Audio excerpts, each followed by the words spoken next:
Auf das nächste Panel hier auf der Austria Comic Con 2024 freue ich mich persönlich ganz besonders, denn der liebe Brian hat uns nicht nur Antworten auf einige interessante Fragen mitgebracht, sondern tatsächlich Kurzfilme, die er selber produziert hat und die wir uns jetzt gemeinsam mit ihm auch anschauen dürfen. Und deswegen, Ladies and Gentlemen, give a warm welcome to Brian MUIR!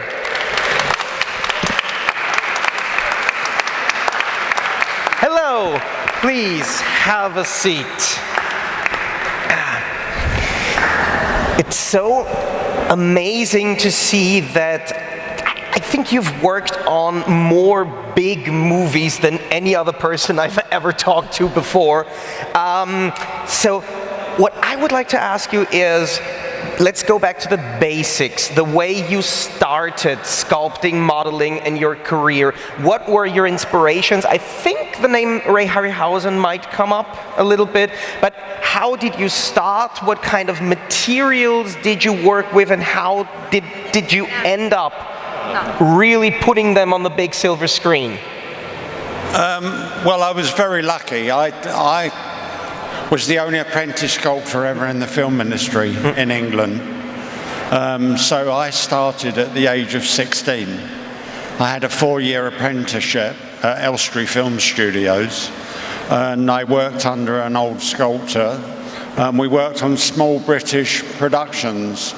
The first film that I actually had work shown on was the first picture you saw was for a film called Captain Nemo, which was made at MGM Studios. We went up there on loan for a couple of months, and I did the shells that were my first job seen on screen, and a big figure that spewed out gold. But yeah, I spent 4 years working at the studios on small productions, going to art college and doing life drawing, life sculpting, wood carving, which came in very useful a few years later, because the day I came out my apprenticeship, the film industry in England, it was in such a bad state, I was made redundant. They got rid of me the day I finished my apprenticeship. But I was lucky again. I got a job up in London for an old architectural firm that had been going for 100 years. And at the age of 20, I'd work unveiled by the Queen. Queen Mother at 22. I did prestigious work all around London. And then, at the age of 23, I had a phone call from the old guy I trained under. He said they're starting a film at Elstree Film Studios. It's a sci-fi film and they need some strange figures sculpting. And I think every one of you here can probably guess what that film was. It was Star Wars. So I said yes, I'd like to come back into the industry. It was a bit of a chance because I had a regular job and they only said 6 weeks. And the reason they did, well, I knew later, but the reason they did that at that time is if they didn't like what I was doing and they wanted to get rid of me after 6 weeks, they could do it without feeling too bad. So I stayed the length of the whole film. I started with a stormtrooper armour. It had to fit 50 people, so it was made that it would fit anyone from 5'8" to 6 foot. So they moulded a guy of 5'10" and created him in plaster. And that's what I sculpted the stormtrooper armour on, knowing that because he was 5'10", they could go 2 inches either way, so they could have someone of 5'8" in the suit and 6 foot. Anyone over 6 foot, the joints get too wide, and anyone under 5'8", they would overlap. So either way, it would look wrong.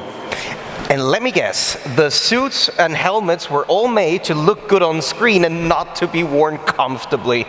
You're right. Have you tried them on at some point? No, I've tried the helmets on, but not the actual suit. I'm probably too bulky for that. They were actually made to fit people of an average size. But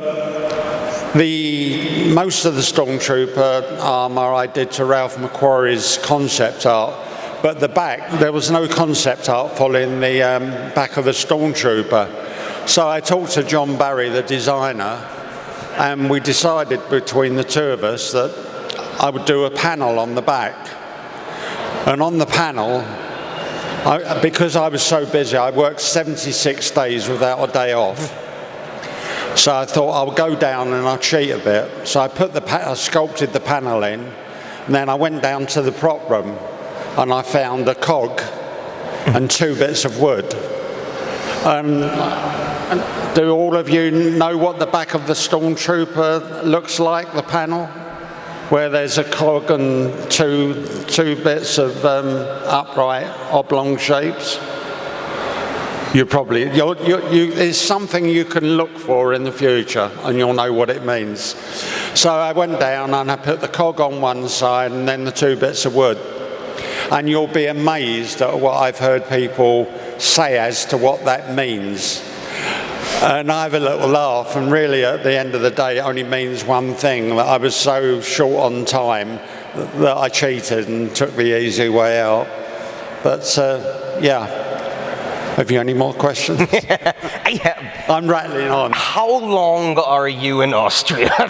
that's more like, no, I mean, a lot of great sculptors, modelers, artists worked on Star Wars, of course, and Phil Tippett recently released his 30 years in the making masterpiece, Mad God, and he did a Ask Me Anything panel a few years back, and he held up a sign, Ask Me Anything, but no Star Wars shit. So I would like to go a bit beyond Star Wars as well, because you have over 70 credits for other movies for big things like Harry Potter, Captain America, Guardians of the Galaxy, Indiana Jones, and so on and so forth. Much too much to talk about. But what I would like to ask you is, you've modeled so many things, but what was your personal favorite prop that you have ever built, and why? It's so hard because I've worked on so many really lovely pictures. I mean, 10 James Bond movies alone, and there was always lovely work on the Bond movies because they could be anywhere in the world. Things like Octopussy, all those Indian palaces and that all had to be sculpted.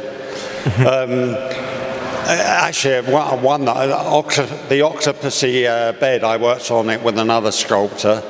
But I did a 14-foot crocodile, so that when Bond is in bed with a lovely lady, as he usually is, there was a mugger and he had a yo-yo saw, and it come down and it ripped the pillar next to James Bond.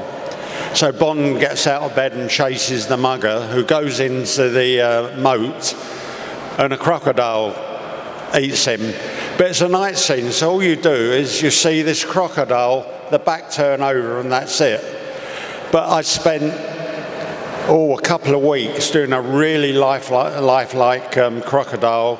I did all the teeth in plaster and planted them in, and it really looked good. And I always make a point of saying that there's another crocodile that you see in that, and it's a submarine that goes across to the island where Octopussy has a palace. And it's awful looking crocodile, and I always said, no, I didn't do that one. But yeah, I mean, Bond movies, I could go on and on just about them. I mean, the first Bond movie I worked on was in 1976. It was Spy Who Loved Me, and one of the jobs I did there was the shark that Jaws. The character, 6'10", with the silver teeth. You did the Jaws of Jaws? I did the shark that he wrestled with.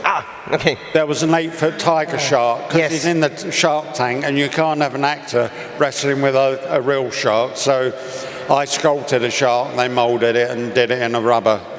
Well, you can do that. It's, I think, not up to safety regulations, but I don't know if you've seen Lucio Fulci's Zombie Flesh Eaters or Zombie 2. There is a real zombie actor wrestling a real shark, getting his fake arm bitten off by a real shark. So I think it's not up to union standards for something as big as James Bond, though. No, maybe not. But yeah, I mean, there was lots of night. But another one, that's Indiana Jones and the Temple of Doom. No, it was Raiders that I did the snake that was in front of Harrison Ford, where he goes down into climbs down the Anubis figures, and he's into this snake pit, and there's snakes everywhere. I think they had something like 4,000 Indian glass snakes who are non-poisonous, but they had a cobra, and the cobra is in front of Harrison Ford, and they shoot from behind his head. And there's a glass sheet, large glass sheet with a real live cobra behind it, and you see it swaying. And then when they shoot back the other way, they couldn't have a glass sheet there because you would have seen it. So the cobra that you see there is the cobra that I sculpted, which was quite a fun job. I'm staying with the snake theme on Temple of Doom, where Kate Capshaw, the main actress, it's a night scene and they're around a fire and there's baby elephants in there, and she goes and sits in front of a tree, and you see this python comes down out the tree. So for that I sculpted a 14-foot python, because she was terrified of snakes. She wouldn't have a snake near her. And when it comes down and the head is resting on her shoulder, she grabs it and throws it, and if you stop the film where it lands, you'll see that it's a lifeless snake. I don't think she'd be strong enough to chuck a real snake, because it would have its tail around the tree and that. And another one I did for that same scene was a baby elephant's head, because you had the baby elephants behind the actors in front of the fire. They wanted to do some close-ups, and when you say, right, go, like the camera, they want the camera to turn, a baby elephant isn't going to do what you tell it to do. So with the baby elephant I sculpted, they had wires going down the back of the head. They could make the trunk move in any way. They put hairs all the way up the trunk. They had glass eyes that moved. And so any close-ups, when they said roll and the camera started turning over, my elephant could do anything they wanted it to, which, yeah, I mean, saves them time and money, and you wouldn't get it anyway. That is amazing. But I think we will continue with answering a few questions tomorrow, because you also brought something for your stage panel. You have produced movies that you would like to share with us, as I've heard. Well, I mean, because I've worked on so many, I can talk tomorrow and we'll put the film back on. It does show you certain things that I've done from different films, and gives people an idea of the type of work you would do as a sculptor in the film industry. And the more versatile you are and the better you are, the more you're going to work. So it pays you to be good. Maybe I'm blowing my own trumpet there, but yeah, I was all right at sculpting. But I mean, I will talk about one more job on Indiana Jones Temple of Doom. I don't know if you all remember the sequence where the high priest rips the heart out of the guy that they're going to put down into the pit with the molten lava. And he's holding the heart, and the heart is going ba-boom, ba-boom. It's still beating in his hand. Well, I had the job of sculpting that heart. So they decided it'd be a good idea if I went to Harefield Heart Hospital in England, which I did. And I was talking to the heart surgeon. I said, what's the closest heart I can get to a human's? So he said, well, the primates, which I couldn't get. I couldn't get a monkey's heart. So I settled for a sheep's heart for the detail, and I had a plastic heart from a hospital showing me where the actual size and where the veins come off. And as I was leaving, he said to me, he said, I'm doing open heart surgery tomorrow. Would you like to come and watch? It didn't take me long to say thank you, but no thanks. I could hardly stop him halfway through the operation and said, I'd like to get a few pics now, Doc. Can you rest his heart on his chest? So, no, I did it without that. But There are so many other films that I could rattle on about all day long, but I'll save some for tomorrow because I'll be doing it by myself and I can go where I want with it as such. Okay. Did you have any more questions for me? Yes, around 20,000. No, because in the beginning I mentioned basically one of the big guns for animation, for sculptures, for models, Ray Harryhausen. And you worked in 1981 on Clash of the Titans, which was basically the remake of the Ray Harryhausen classic.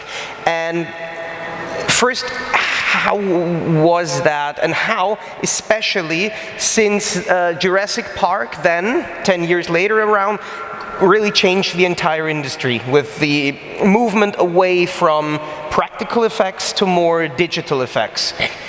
How has that affected your work personally, and how have you changed and adapted to still have like relevant sculptures and models of you working in movies?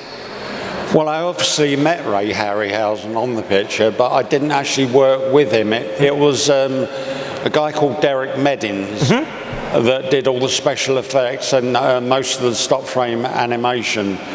Ray Harryhausen came over to Pinewood, but there was a guy called Lyle Conway, who was an American sculptor that came over to do the creatures on it, the Kraken and various other ones. So I did a lot of the work was on set. I did the head of the statue that falls onto the ground, and they put a film over it of Maggie Smith.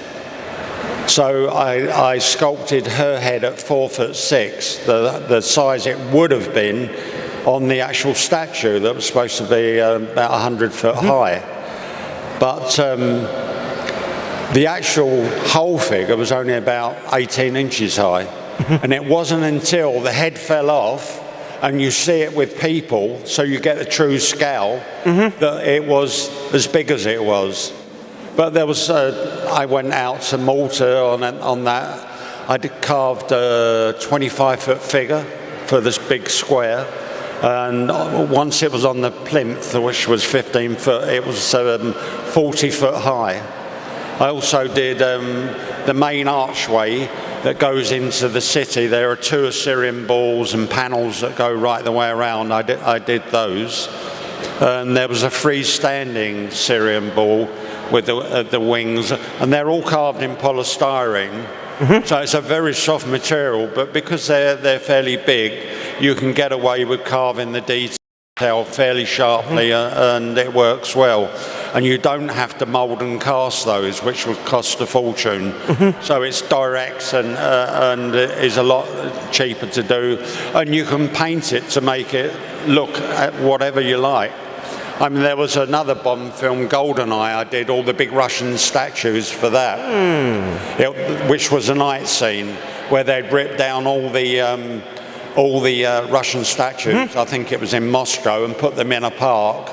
And they were standing there, so I carved a 20-foot figure of Stalin, 17-foot figure of Lenin, and all sorts of 10-foot head of Lenin with a rock going either way, and lots of big panels and that. So I actually did that at a price. I was back at my workshop doing that. But Peter Lamont, who was the designer on that, I'd done so many Bond films with him, he trusted me.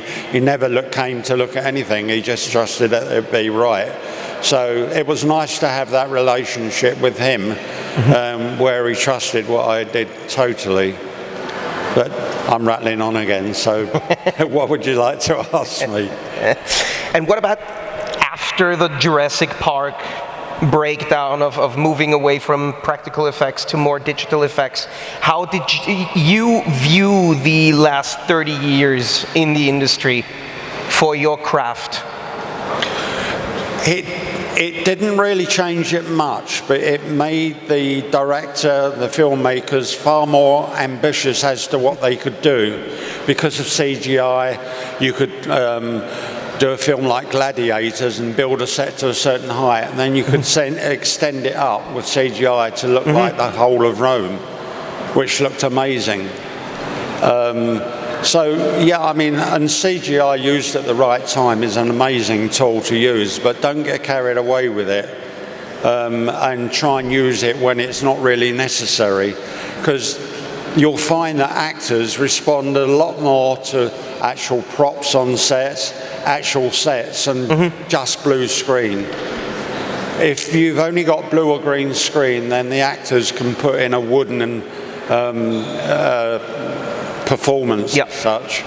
And I think they're much better when they have actually got sets and props to work with. But and the other thing that has come in is 3D printing, which really is in competition with sculptors. Yep. And there was a time on Thor 2 that all the tight architectural work in Thor, all the columns and that with those panels and on, they came along and they said, we want you to do this panel. And unbeknown to me, they were testing me against the 3D printer. They didn't tell me. So I did my panel in 4 days, and the designer wanted it aged. So I graduated it all, and it all looked good. And the designer loved what I did, and they wanted to check the price difference as well. So the price difference was the 3D printer was 2,800, and this is going back a long way. And I came in at 1,800, so it was a lot cheaper. The 3D printer took 2 weeks to feed it into the computer and do it. And the designer said, well, he got another sculptor to age it down. So when he started trying to age it, because it's plastic, it didn't graduate at all, it just knocked lumps out. Yep. So you had pristine bits with lumps knocked out, and it just didn't look right. And the last straw was, it was 1/8 of an inch too big, they found out. So I very quickly scribed a 1/16 of an inch off each side of the clay, but they would have had to spend 2 weeks feeding it all back in to get the size 1/8 smaller. So the designer said, that's it, no more 3D printing on this picture. So I won out on that one, but the 3D printers have got so much better, and they can do bigger work and so on. But again, it's like CGI. It's brilliant, but use it at the right time. And that leads me to the final 2 very quick fire questions that just sprung to my mind. First, do you still remember what was the most expensive prop that you have ever worked on? Expensive. I don't know, as a prop. I know the space jockey would probably be fairly expensive. Yep. It was 26 foot high. Giga did the original concept art for it, which was brilliant. His airbrush work was very three-dimensional. He could graduate the shading and made it look round, and you could see the form there. So it was easy to work from that, but there were 2 of us worked on it for a month, so as a piece it was fairly expensive. And have you ever had a model, a sculpture, break on set? Not that I know of. I mean, normally the people are very professional in the film industry, and they know what the prop is going to be used for, and they'll cast in the material that suits the use it's going to have. So you don't usually get a breakage.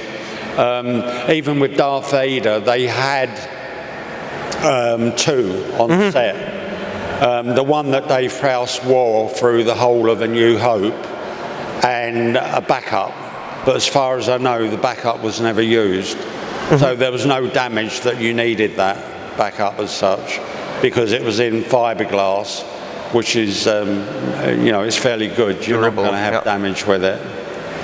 Cool, so I say thanks a lot for coming to join us. Thank you all for coming, and give a warm, big applause for Brian MUIR.